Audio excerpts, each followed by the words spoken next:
Bismillahirrahmanirrahim. Assalamualaikum warahmatullahi wabarakatuh. Alhamdulillahilladzi khassa ibadahul akhyar bitaufiq wa hasana lahum iz wal fakhar. Asyhadu an la ilaha illallah wahdah wa asyhadu anna Muhammadan abduhu wa rasuluh. Allahumma salli ala Sayyidina Muhammadin ya fatih lima ugliq wal khatimi lima sabaqa nasiril haqqi bil haqqi wal hadi ila siratikal mustaqim wa ala alihi haqqa qadrihi wa miqdarihil azim. Amma ba'du.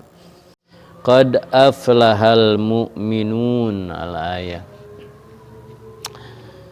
Alhamdulillah tahdus binikmah, puja, puji dan syukur kita panjatkan kepada Allah yang telah menghususkan hamba-hambanya yang dipilih melalui taufik yang menghasilkan kemuliaan dan keagungan.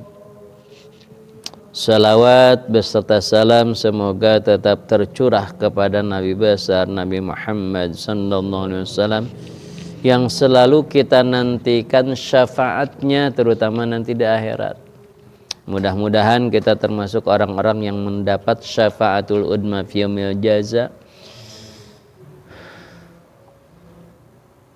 Alhamdulillah tahadus binikmah, kemarin kita membahas tentang takwanya, tingkatan takwa. Dalam prakteknya takwa itu ada beberapa tingkatan dalam prakteknya. Satu, prakteknya takwa, taruhlah jangan praktek takwa itu bisi pabulit. Kan takwa itu melaksanakan perintah Allah, menjauhi larangannya. Dalam melaksanakan perintah Allah dan larangannya itu ada tingkatan tuh kemarin. Satu, tingkatannya itu khauf, karena takut. Ada seseorang, kenapa kamu sholat? Kalau nggak sholat nanti ke neraka. Nah itu khauf namanya, takut. Kenapa kamu baca waqiah? Apaan mau kaya? Nah itu namanya roja, tingkatan kedua. Roja itu berharap, tapi berharapnya kepada Allah, makanya baca waqiah juga. Kenapa kamu sholat? Akan aku ingin surga. Itu namanya tingkatan roja, naik. Yang pertama tingkatan khauf, takut. Kayak anak sholat, sok untuk sholat gebug. Nah itu tingkatan khauf, takut. Tapi kebanyakan mah memang masih level-level khauf, kebanyakan mah. Ya contohnya gini, kalau sholat isya, sholat wajib 5 waktu, kalau dilaksanakan dapat pahala, kalau ditinggalkan dapat siksa neraka tuh ya. Nah kalau sholat sunnahnya, kalau dilaksanakan mendapat surga, pahala. Kalau ditinggalkan, nggak apa-apa. Kira-kira kalau melaksanakan ibadah itu banyakkan yang wajib atau sunnah? Banyak yang wajib. Pada umumnya, orang-orang itu wajib atau sunnah? Wajib. Sunnah mah, sunnah iya. Berarti level itu level apa? Khauf kan nih. Kenapa? Padahal sunnah itu kenapa ditinggalkan? Karena tidak ada nerakanya, tidak ada siksanya. Oh enggak, untuk disiksa iya kan gitu. Nah makanya level yang agak tinggi yaitu roja, berharap dapat pahala, dapat surga. Itu tingkatan kedua gitu. Jadi mulai tingkatannya tingkatan khauf, yang kedua roja, ya ingin diberi oleh Allah sesuatu lah, pahala itulah kalau kasarnya pahala, baik itu pahala di dunia maupun di akhirat. Kenapa kamu sholat duha? Apaan ingin lancar rezeki. Nah itu tingkatan apa? Roja, berharap gitu. Nah tingkatan berikutnya apa? Tingkatan ridho. Saya mah ini mah dari perintah Allah, taslim. Ya. Udah nggak apa-apa, saya mah dari sana aja gitu. Taslim, ya. Tidak mengingat apa, sudah tidak mengingat pahala atau siksa lagi. Nah, ini mah sudah tingkatan. Nah, tingkatan berikutnya syukur. Saya bersyukur, ya mas syukur. Namanya syukur, ya mensyukuri yang sudah ada, tidak memohon yang lebih, saya mensyukuri aja. Gitu. Nah, yang paling tinggi kata para ulama ahli tasawuf itu yaitu hub, cinta. Kalau sudah karena cinta mah tidak ada hitungan. Nah, kalau sudah hub, cinta mah ya. Tetapi apapun yang kita kerjakan atau kita tinggalkan larangannya, tidak mungkin kita itu akan mendapatkan bahagia baik di dunia maupun di akhirat kecuali kita mengumpulkan 3 komponen. Ya. 3. Yang pertama apa? Syariat. Yang kedua, torekat. Yang ketiga, hakikat. Jadi kumpulkan 3 tersebut, syariat, torekat, hakikat, baru kita akan bahagia baik di dunia maupun di akhirat. Adapun kalau ada seseorang misalkan dia melaksanakan torekat tapi tidak syariat, gitu, itu apa?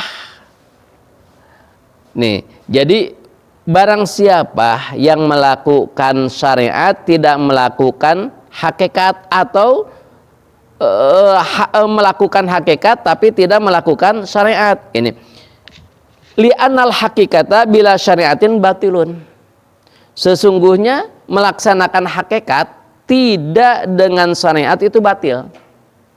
Atau sebaliknya, melaksanakan wa syariatu bila hakikatin atilatun. Melaksanakan syariat tidak ada hakikatnya itu kosong. Tidak dapat apa-apa. Contohnya apa? Contohnya gini. Contoh kalau seseorang melaksanakan hakikat tetapi tidak melakukan syariat. Misalkan gini. Semua orang sudah tahu. Gini kita dulu. Kita itu sudah ditentukan belum sih kita akan bahagia atau celaka? Kita sudah ditentukan belum oleh Allah celaka atau bahagia? Sebetulnya sudah ada dalam hadis. Nabi mengatakan ketika usia 4 bulan di perut, Allah sudah menentukan seseorang itu akan bahagia akan celaka. Itu disebut hakikat. Hakikatnya seseorang sudah ditentukan oleh Allah akan bahagia atau akan celaka. Contoh lain lagi, nanti kita akan lebih dalami lagi. Seseorang itu sudah ditentukan belum sih rezekinya? Sudah. Itu hakikat. Hakikatnya walaupun misalkan kerja sekuat tenaga, kalau kata Allah dibatasi itu ya udah. Atau misalkan hanya kerjanya biasa-biasa tapi kata Allah sudah hakikatnya dia akan kaya, ya kaya. Itu hakikat. Kalau kita melaksanakan hakikat, tidak melaksanakan syariat, itu batal, tidak sah. Contoh gini, di sini contohkan, ada seseorang dikatakan, sholli, sholatlah kamu. Fayaqulu, maka dia mengatakan, la hajata ila sholah. Oh, kenapa harus sholat? Kenapa? Li'anna sa'idul azali, sesungguhnya kebahagiaan, sesungguhnya keselamatan, sesungguhnya keselamatan, kebahagiaan udah ditentukan di zaman ajali. Kalau saya sholat, kalau sudah ditentukan neraka, ya nerakalah. Kalau saya misalkan tidak sholat, kalau ditentukan harus surga, ya surgalah. Kata dia. Berarti orang tersebut melakukan apa?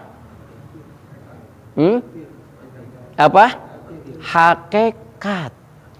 Ya, hakikatnya kebahagiaan sudah ditentukan, tapi tidak melaksanakan syariat. Syariatnya apa? Sholat. Jadi ketika kita melakukan hakikat saja tidak pakai syariat itu akan batil, salah.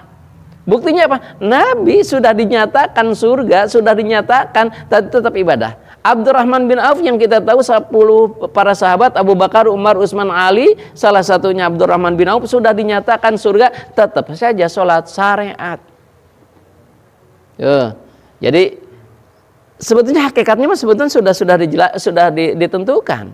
Contoh misalkan Allah sudah menentukan di rahim itu akan laki-laki atau perempuan. Atau misalkan sebelum lahir saja sudah ditentukan oleh Allah akan laki-laki atau perempuan. Tapi kan kita berusaha. Kalau mau laki-laki perbanyak makan daging. Kalau mau perempuan perbanyak lagi makan sayuran gitu. Kalau ingin laki-laki maka berhubungannya ngaguling oh pagi hari misalkan gitu, coba pagi hari. Kalau ingin perempuan malam gitu. Nah itu kan hanya syariat. Itu syariat. Sebetulnya hakikatnya sudah ditentukan. Apa kan? Hatam.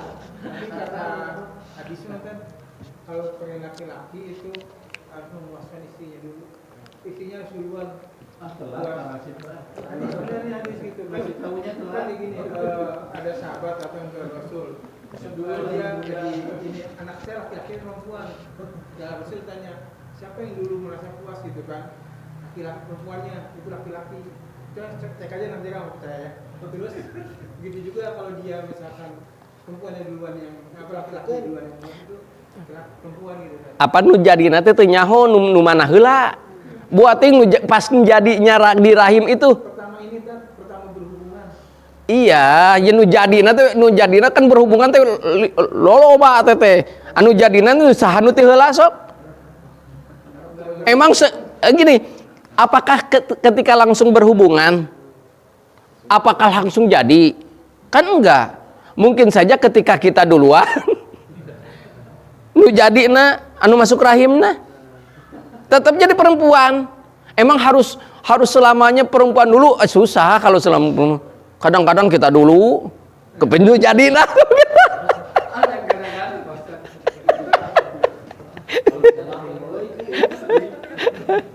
Kembali ke rekor.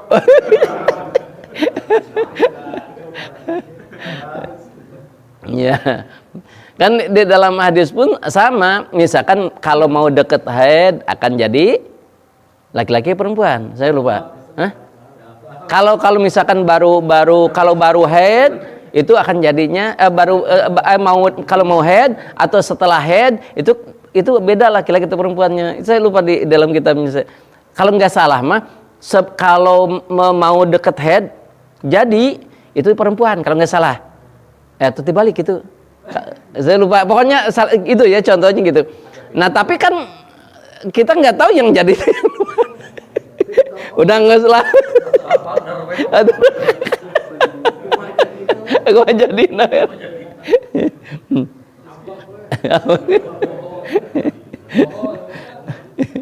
nah gitu ya. Jadi kalau misalkan kita menggunakan hakikat tidak pakai syariat itu batil. Tapi kalau hanya syariat itu abdil, kosong. Tidak dapat apa-apa. Contoh gini.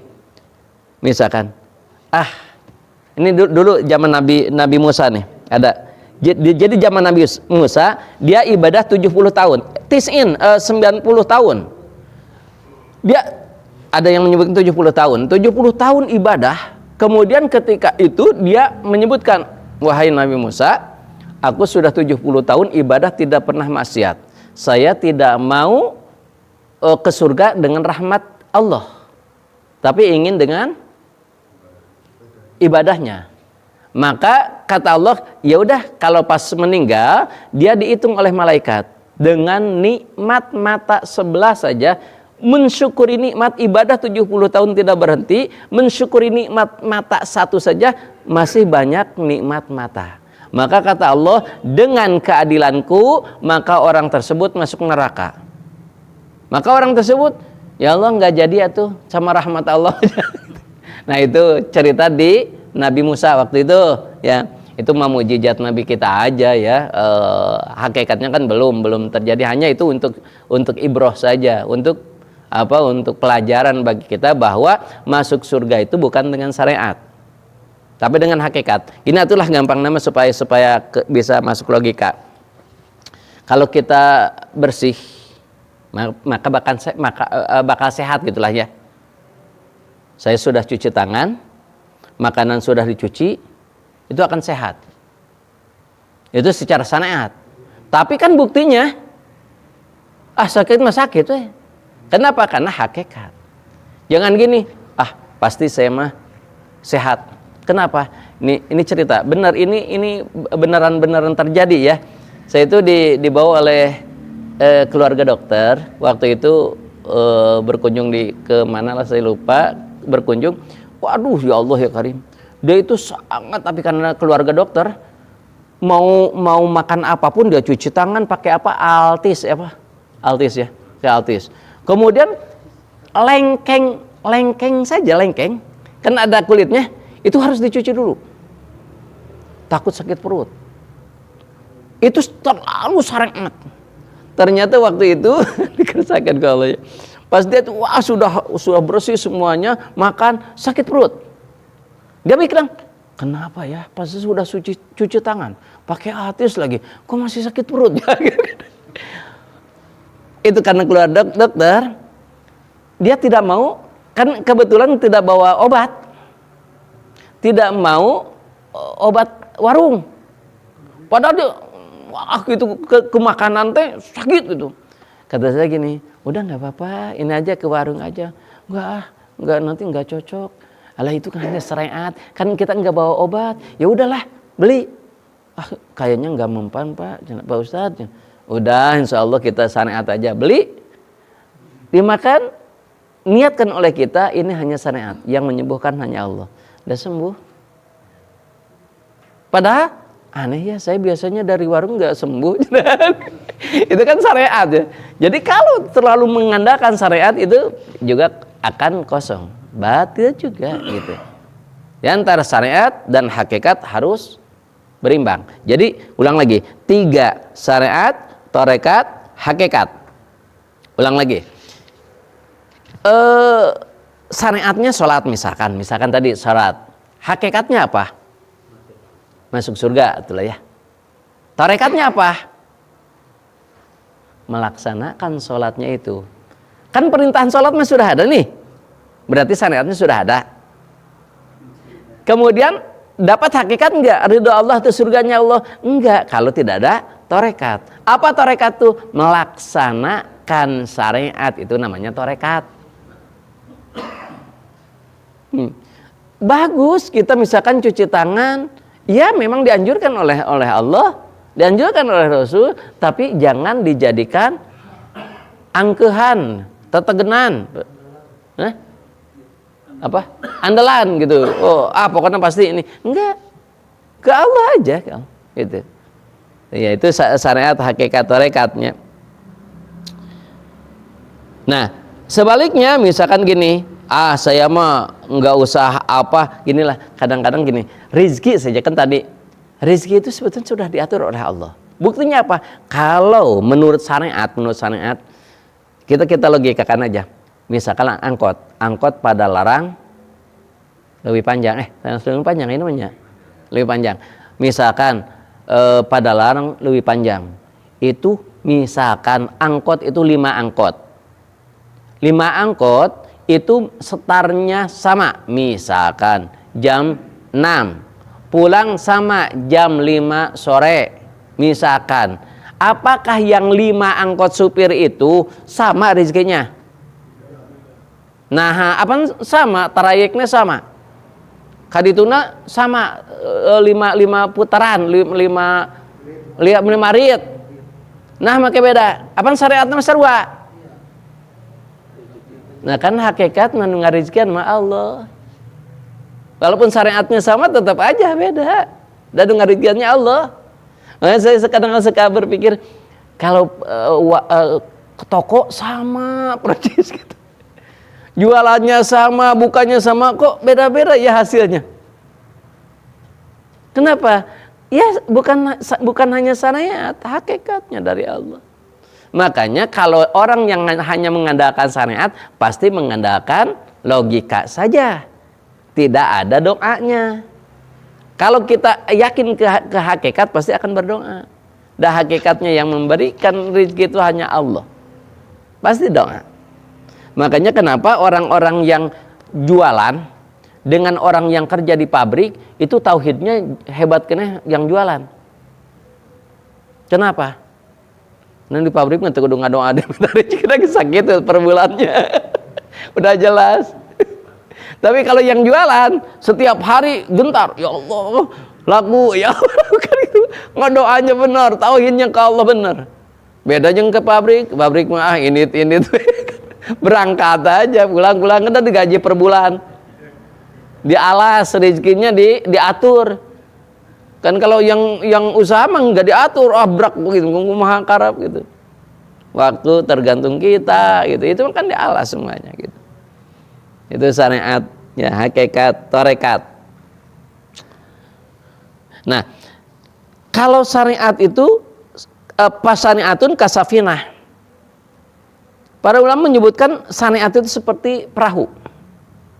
Kemudian wa tarekatun kal bahri. Tarekat itu seperti lautannya. Kemudian semua hakikatun durun galla. Hakikatnya adalah intennya. Berlian anu tina kerang teh. Hah? Mutiara. Kan kita nggak mungkin dapat mutiara kalau tidak ada perahunya. Walaupun ada perahu, kalau tidak ada lautannya nggak akan mungkin. Maka tiga-tiganya harus ada. Perahunya ada, dan kenapa? Karena di lautannya yang paling tengah, yang paling dalam, gitu. Ya. Contoh lagi, misalkan gini, saya itu lapar. Nah, berarti hakikatnya ketika kita lapar ingin apa?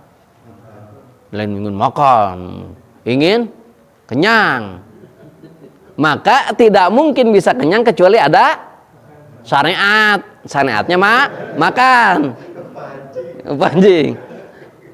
Ada syariat kan?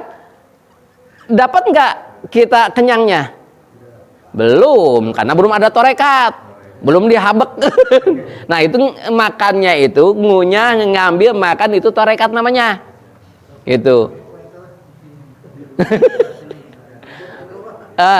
Coba baru kita dapat hakikatnya kenyang gitu. Proses gitu. Syariatan. Sok syariatan gitu. Gitu. Nah, tarekatu hakikatun. Wa'lam anhamda la budda li saliki tariki minal jam'i, maka tidak mau kita harus semuanya kumpul. Wa tarekatun akhdhu bi ahwatil kalwara. Apa contohnya misalkan tarekat? Ini tarekat contohnya apa? Atau misalkan akhdun bi ahwati kalwara. Contoh gini, syariatnya apa? Waro. Waro itu naonnya apik. Apik itu seklupain apik itu naon? Hati-hati. Nah, waro itu syariat. Oh, saya waro. Supaya apa? Supaya saya selamat. Dengan waro. Apa itu waro? Hati-hati atau apa ya, hati-hati. Kata Imam Ghazali, waro itu ada 4 tingkatan. Waro itu. 1, waro adil. Waroknya orang yang adil. Bagaimana waroknya orang adil? Dia sudah mampu tarku kullu ma yuharrimuhu. Sudah mampu meninggalkan yang diharamkan. Nah itu warok juga itu namanya. Ya. Orang yang disebut warok itu sudah meninggalkan yang haram, itu warok. Semua yang haram kita tinggalkan, itu warok. Warok tingkatan adil. Jadi warok tingkatan adil itu warok yang baru bisa meninggalkan yang haram. Itu warok namanya. Apik. Yang kedua kata Imam Al-Ghazali, waro itu waro as-salihin. Waroknya orang salih. Yang bagaimana warok yang salih itu? Tarkus subhat. Kalau warok yang soleh mah orang soleh tingkatan yang kedua itu mah yang subhat. Jadi sudah mampu meninggalkan yang subhat. Apa subhat tuh? Samar, remang-remang. Ini teh halal haram. Halamnya. Halam. Halam. Halal itu haram tuh. Contohnya apa sobat? Contoh misalkan kita menemukan kelapa di bawah pohon. Pohonnya ayah jelas orang manggih kelapa. Kan? Kenapa subhat? Karena satu, ridhonya belum tentu benar, belum tentu ridho yang punyanya teh. Tapi kan namanya juga udah murag lah pasti ya ke sama orang yang punyanya juga udahlah itu mah yang udah jatuh mah kan gitu. Tapi belum tentu ridhonya. Nah, itu namanya subhat. Nah orang soleh mah dan subhat-subhat teh udah ditinggalkan. Tapi kan di akhir zaman mah kata Nabi hampir semua subhat.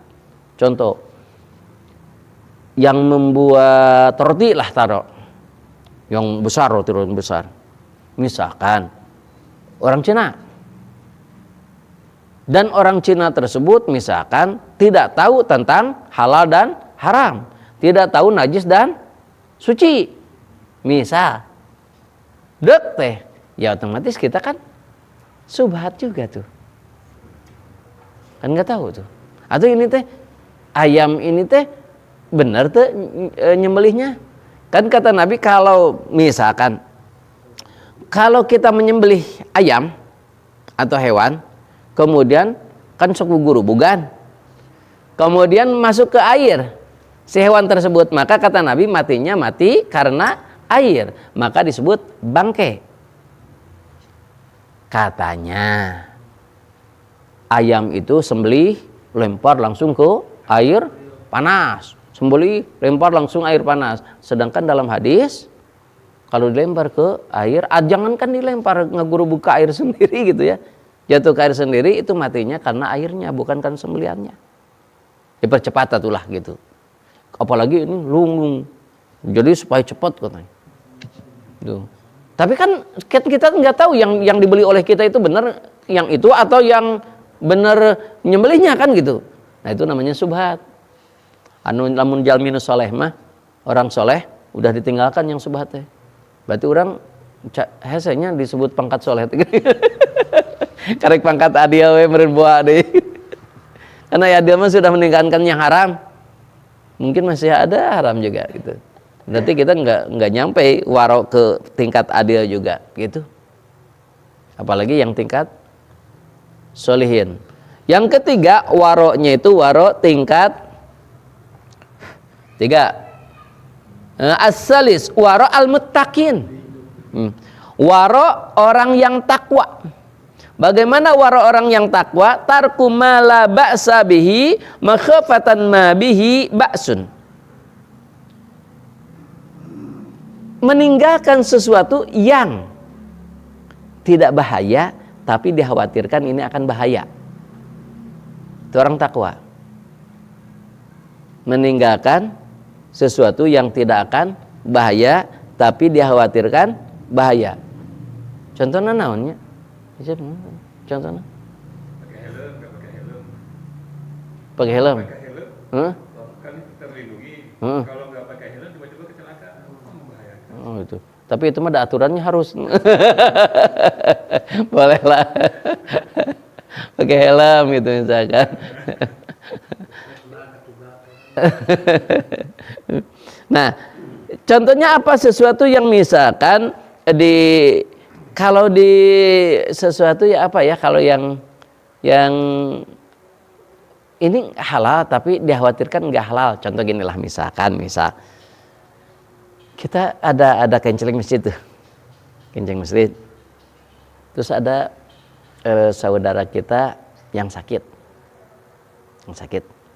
Kemudian dari uang kencing masjid teh dikasihkan. Sebetulnya boleh nggak sih? Ya, boleh kalau itu jamaah misalkan. Tapi khawatir naon? Karena yang ngenceleng itu bukan untuk yang sakit, tapi itu untuk kemakmuran masjid. Misalkan, aduh khawatir, talamun jalma anu mutakin mah nggak mau. Ya, ya itu khawatir. Kenapa? Karena yang disebut kemakmuran masjid itu yang jelas-jelas memakmurkan masjid gitu. Nah, kalau secara jauh mah mungkin itu jamaah, iya, tapi dia khawatirkan, enggak jangan mendingan yang lain aja dari yang lain gitu. Nah, itu kalau mutakin mah kayak gitulah. Takut. Takut gitu. Ya. Contoh misalkan gini. Kan tidak boleh bicara tentang dunia, tentang hal-hal dunia yang enggak ada manfaatnya di masjid. Di luar itu kan di teras, dan itu mah teras masjid, bukan masjidnya. Tapi udah takut ini takut masjid juga enggak ngobrol. Nah itu khawatirnya itu seperti khawatir seperti itu. Tapi enggak apa-apa itu kan di luarnya misalkan. Tapi kita takut enggak di luar juga. Dan ini teras juga tetap teras masjid, ada sandaran ke masjid. Enggak ngobrol di teras G. Itu namanya meninggalkan sesuatu yang dikhawatirkan salah. Gitu. Itu disebut waroknya warok muttaqin. Jadi kalau yang dikhawatir, kita yakin ini gini itulah ari nanti minyak wangi yang pakai apa? Alkohol. Alkohol itu najis enggak sih?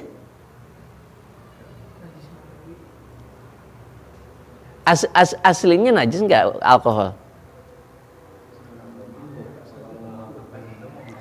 Hah?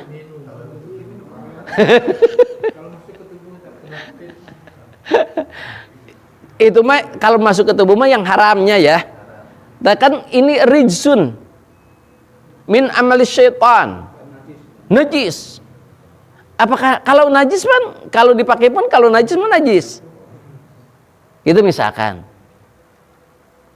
Nah, makanya ini rijsun di sini najis ini apakah najis datiahnya atau perbuatannya? Tapi kalau di ayatnya kan rijsun min amali syaitan. Najis karena perbuatan syaitan. Jadi kan aslinya ya arak itu dari apa? Dari anggur? Iya, anggur atau kurma. Kalau di kita mah dari peyem. Peyem kan yang halal tadinya, tapi itu kan memabukkannya. Contoh gini itulah ada obat yang untuk apa? Untuk bius atau obat apa gitu yang dimakan untuk obat, tapi disalahgunakan geningan dipakai untuk mabok gitu, mabok-mabokan gitu. Dan sebetulnya kan tadinya obat itu, tapi disalahgunakan jadi mabuk. Jadi mabuknya itu tuh. Nah makanya ada pertanyaan, kalau gitu gimana sih kalau minyak wangi yang pakai? Tapi takut najis, tapi kayaknya itu perbuatannya, tapi takut. Nah orang mutakin mah nggak mau yang gitu teh. Dia khawatirkan teh gitu. Seperti kan masak suka pakai yang itu ngebrus tuh. Ya barusan arak itu kan masak. Nah, itu juga kan takut nih misalkan. Nah, kalau waroknya orang mutakin mah khawatir itu tinggalkan aja gitu. Padahal itu nggak apa-apa misalkan, tapi dikhawatirkan apa-apa ditinggalkan, itu warok mutakin namanya. Itu. Jadi da ma yuribuk ila ma la yuribuk, tinggalkan sesuatu yang meragukan ke yang tidak meragukan. Itu meragukan, takut nih gitu misalkan. Itu halal haram, najis enggak ya, najis suci, udah tinggalkan aja gitu. Enggak pakai aja, enggak pakai apa? Enggak pakai yang beralkohol kalau minyak wangi misalkan. Kan ada yang enggak pakai alkohol, nu digorolong. Nyedir pakai roll.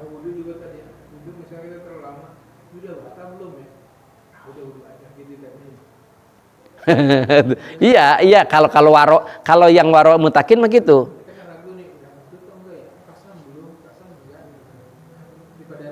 Iya, itu teh waro mutakin. Tapi misalkan waro adil mah ya udahlah belum. Kenapa? Karena yakinnya belum. Kan yakinnya sudah wudu.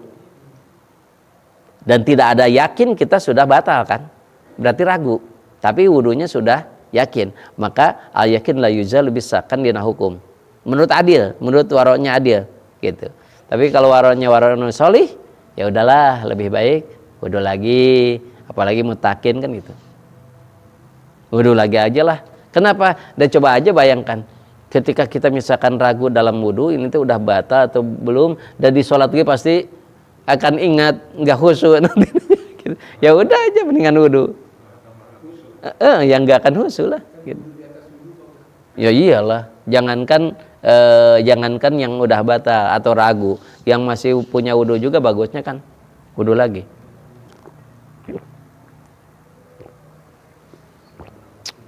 Itu warok. Kemudian ada yang keempat, itu waroknya itu warok sodikin. Yang warok sodikin mah jangankan yang ragu, yang halal saja sudah dikurangi. Itu sodikin. Kayak para ulama misalkan, yang halal saja sudah dikurangi. Seperti kita saum lah. Yang saum kan makan dikurangi. Nabi itu kalau saum makan dikurangi. Kalau kita mah aneh ya makan saum itu lah kalau win loba. Sok dasa pada ayak. Sebetulnya Nabi itu kalau saum itu dikurangi. Itu melatih dikurangi makannya. Lain ditambah. Lah biasanya tara ayak kolok. Bala-bala aja apa kan. Seharusnya dikurangi, lain ditambah gitu. Itu melatih. Nah kalau orang yang sidikin mah yang halal saja dikurangi. Contoh misalkan gini, ini ada makanan teh sabaraha hiji, anu di imam teh ieu we hungkul untuk sadayana gitu. Enggak semuanya gitu. Itu sidikin mah gitu.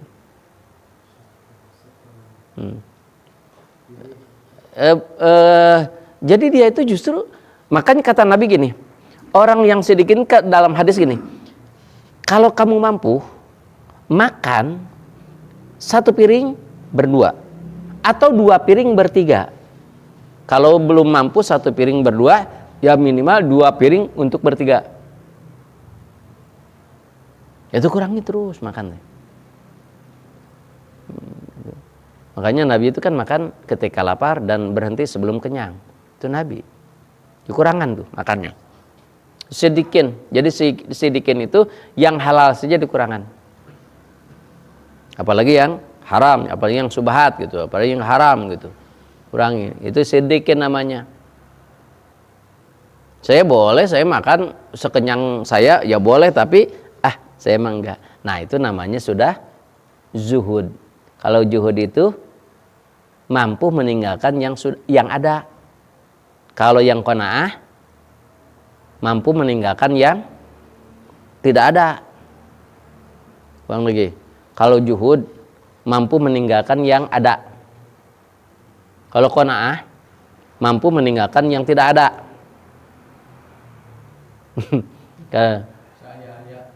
Saya we, tara nanya kedua gitu. Eta qanaah mah. Kalau masih nanya yang tidak ada itu belum qanaah. Waduh, kayaknya ini dengan kerupuk nih. Itu enggak qanaah. Kalau zuhud yang ada saja, enggak semuanya diambil. Gitu. Yang kira-kira yang mau benar-benar yang mau aja gitu. Itu qanaah.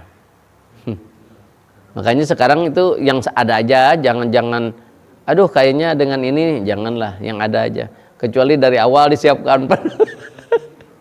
Karena ini warok nih. Ahmad bin Hambal suatu ketika ada seorang perempuan mau bertanya, kemudian dia ngajak ke suatu tempat menunjukkan sesuatu masalah. Kemudian tempat tersebut ada kayak loteng gitu, pakai loteng. Si perempuan tersebut naik duluan. Kata Imam Ahmad bin Hambal, punten, maaf, saya duluan aja katanya.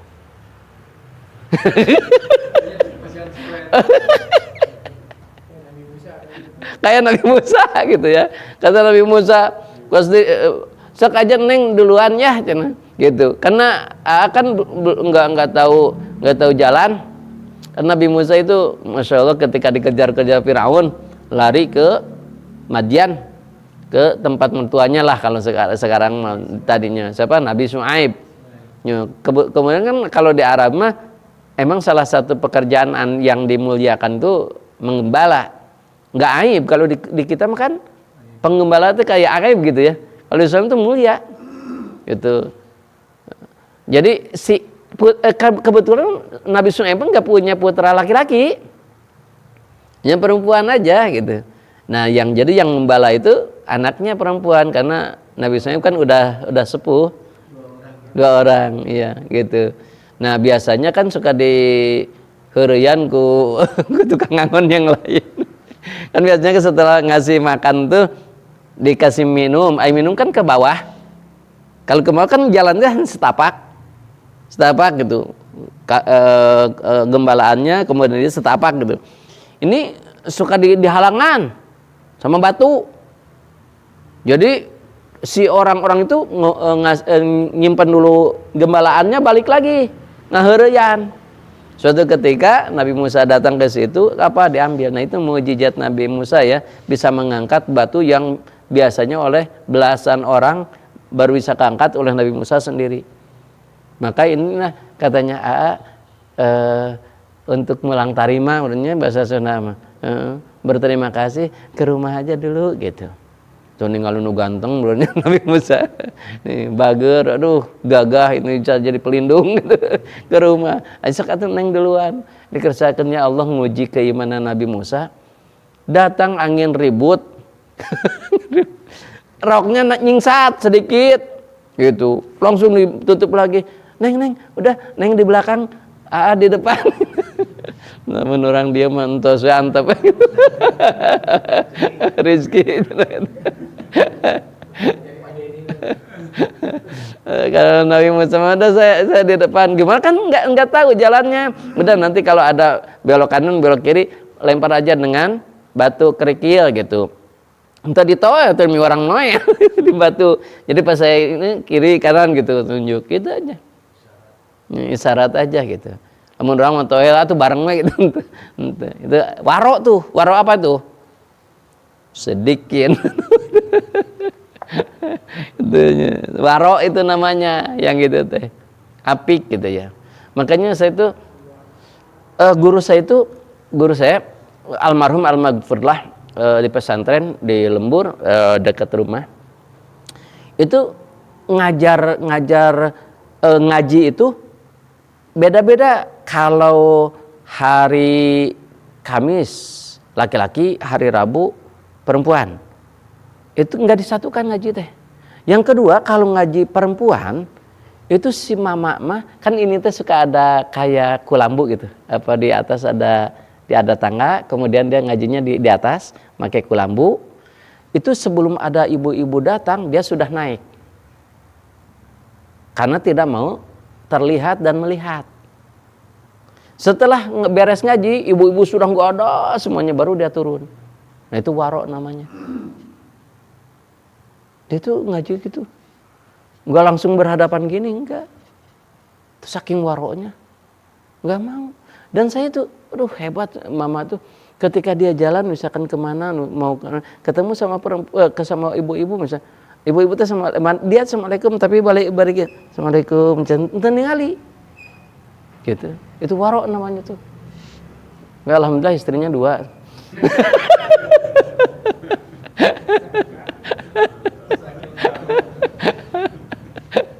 Aduh guys, ya betul. Itu dia tuh kalau lihat perempuan tuh nggak baliar gitu. Itu waro tuh. Ya, dan kalau ngaji itu memang di atas nggak kelihatan, hanya suara aja. Dan nggak mau pakai speaker, nggak mau. Waro sekali. Tak kayak gini. Nah, kewaro apa? Misalkan ini speaker. Speaker kan boleh kita adan. Kenapa? Karena Bilal saja kan disuruh naik ke menara ya supaya terdengar. Sekarang pakai mic juga boleh, tapi udah takut salah, nggak pakai mic, saya mah di masjid teh gitu. Itu juga waro tuh. Naik ke menara gitu. Takut nih misalkan gitu. Sampai maaf ulama tersebut ngaji saja pakai ini nggak mau. Kenapa? Nggak ada dari sanahnya takut salah waroknya itu. Ibadah aja itu apa? Hah? Apa? Apanya? Nya itu naik onta gitu. Naik kapal laut lah. Can aya padahalnya ke zaman Nabi mah. Waktu itu waktu dulu mah kan pakai kapal laut itu. Yang 3 bulan 4 bulan dulu. Hah? Ada Nabi ge ngomong kuda. Oh, kuda. Nah, itu saking takutnya gitu. Nah, tapi itu sebetulnya tekstual ya, terlalu kaku itu. Makanya Islam itu kalau orang yang kaku itu khawatir juga Islam itu akan tertinggal gitu. Kenapa? Karena Islam itu sebetulnya dinamis seharusnya. Gitu. Mengikuti. Kenapa? Karena Islam itu ya Islam itu bisa dikaji dari 3 ranah. Islam sebagai din, agama, Islam sebagai urf, budaya, Islam sebagai ilmiah. Jadi Islam itu contoh gini, saya sholat nggak pakai gamis, Nabi sholat pakai gamis, berarti saya sah nggak sholatnya? Kenapa? Karena Nabi pakai gamis. Nggak disebutkan nutup aurat di situ. Nabi pakai gamis saja. Nah, agamanya itu tadi, agamanya itu nutup aurat. Gamis itu budayanya, uruf. Nah, berarti syariat Islam tersebut itu bukan ad-din. Bukan diperintah benar-benar oleh agama, tapi itu mah budaya. Contoh gini, Nabi senang makan kurma. Apakah kita umatnya kalau tidak senang makan kurma disebut bid'ah? Enggak. Itu. Kenapa? Karena itu uruf. Uruf itu apa? Budaya. Kata Allah, wa'mur bil urfi wa'arid anil jahilin. Perintahkanlah sesuai dengan urufnya, sesuai dengan budayanya. Tapi kalau budayanya jahiliyah, tinggalkan. Wa'arid anil jahilin gitu. Makanya jangan jangan keislaman di Indonesia sama dengan keislaman di Arab. Apakah di Arab kalau ada yang meninggal suka tahlilan? Tuh ya ada budaya gitu. Apakah di Arab apakah ketika mulud suka ada muludan? Oh, ada tuh budaya di itu mah. Koko bedug taya gitu. Nah itu kayak gitu, kayak jadi budaya mana yang ilmiah, jadi Islam itu ada yang bisa dilogikakan atau diilmiahkan. Contoh misalkan sholat nih, ruku itu bagaimana, sujud itu bagaimana, diilmiahkan, itu boleh, nggak apa-apa. Itu, oh sujudnya ternyata ini ketika maaf ini, misalkan diilmiahkan, kenapa ketika kita setelah sholat itu seger? Karena dari pagi kita bekerja terus capek, di otak oksigen sudah habis. Maka kita dirukukan, kemudian disujudkan dengan tumakninah, otak masuk lagi, oksigen ke otak. Maka setelah sholat seger lagi. Kalau tumakninah. Kalau nggak tumakninah mahnya gitu tiawe gitu, sholatnya lah uring-uringan, nggak akan seger gitu, nggak akan tenang lagi. Nah itu bisa diilmiahkan. Oh ilmiahnya seperti ini, oksigen masuk ke otak karena melalui darah, sirkulasi darah dan seterusnya, diilmiahkan. Nah itu agama sebagai ilmiah. Gitu. Berarti kalau yang udah ada hadisnya itu bukan budaya tadi? Bukan. Agama? Iya. Atau tataran agama gitu? Iya. Misalkan jenggot gitu kan, ada hadisnya. Iya. Itu bukan budaya karena orang para jenggotan bukan kan? Heeh. Udah ada hadisnya gitu. Ya, seperti misalkan gini, ini apa cengkrang, ngatungkeun ya, di menutup ini. Suatu ketika Abu Bakar nanya, ya Rasul, aku kadang-kadang suka ke bawah. Kamu nggak termasuk orang yang sombong, gitu. Kenapa? Karena kadang-kadang kalau di Arab kalau sudah dingin sekali, maka ini suka ke bawah. Nah, berarti intinya nyingkrangkeun ini teh supaya apa?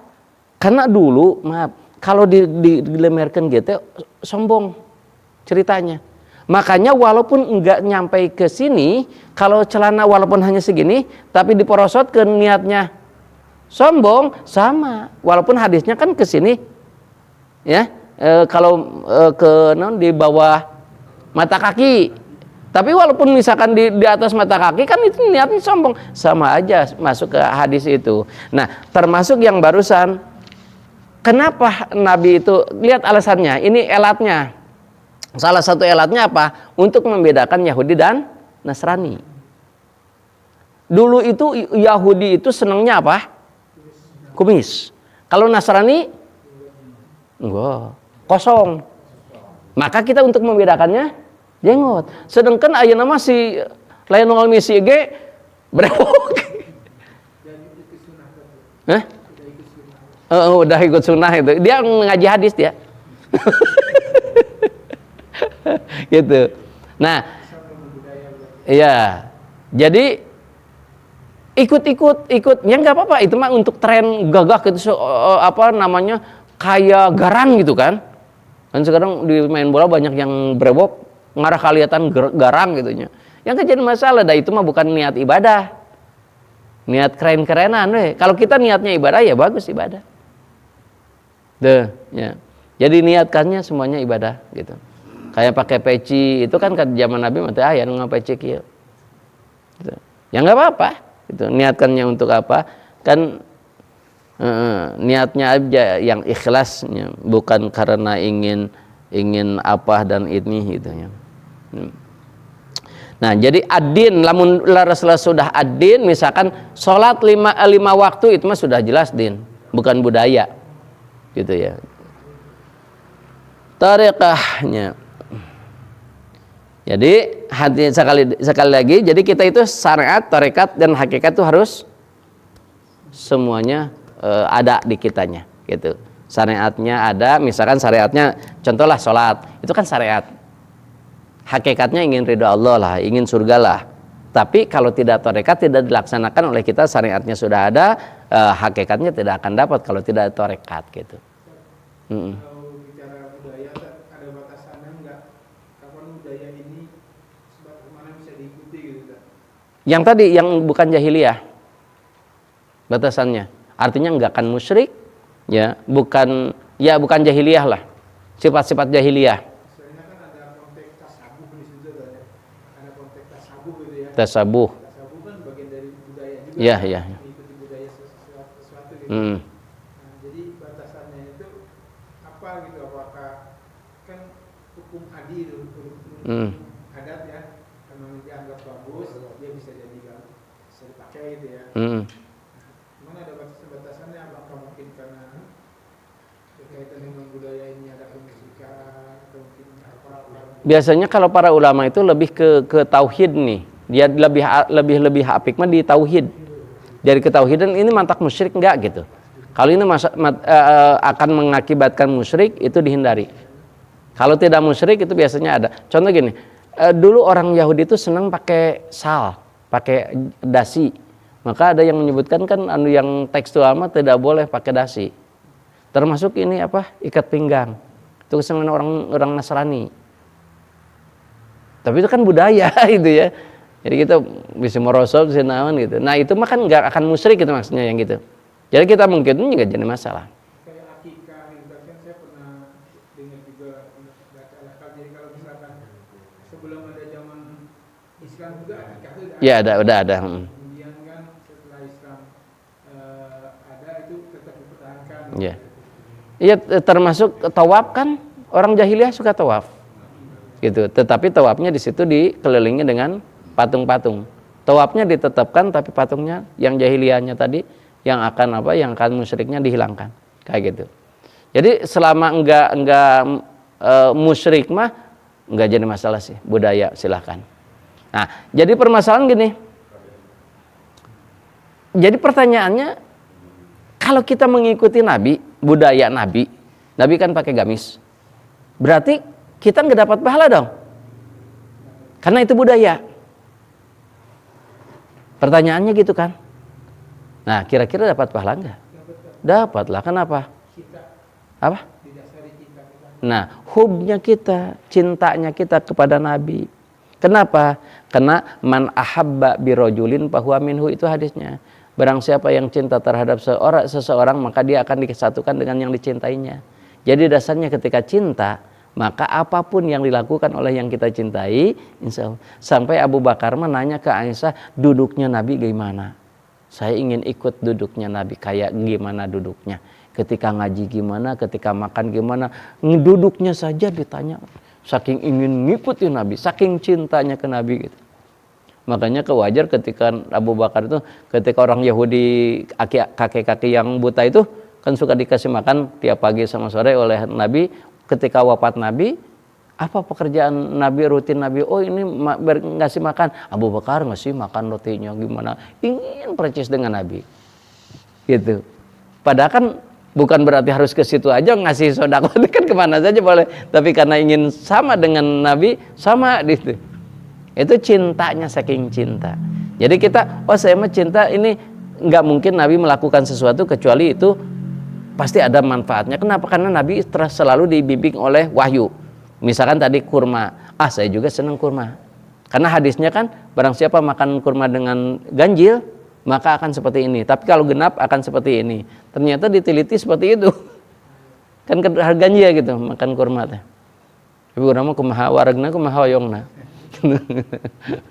Wallahu a'lam bishawab. Subhanakallah.